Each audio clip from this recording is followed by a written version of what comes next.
من يؤتى الكثير بالقلیل میبخشی نوکراتو بی دلیل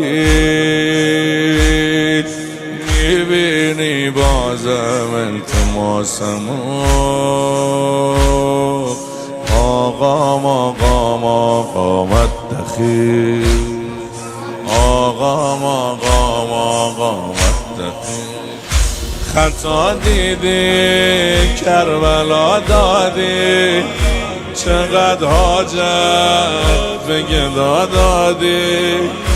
چقدر حال تو رو بد کردم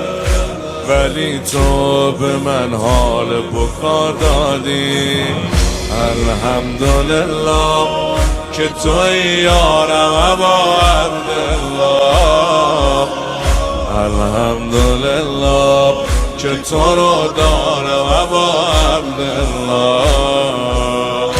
الحمدلله که تو رو دارم ابا عبدالله یا من احسان و قدیم حسین امام حسن میگه کریم حسین بچه بودیم و از بزرگتران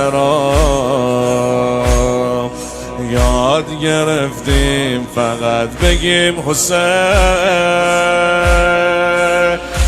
بدی کردم پدری کردی برا نوکر سروری کردی بهم گفتی تو رو بخشیدم آخه واسم عمری نوکری کردی الحمدلله تو چقدر مردی ابا عبدالله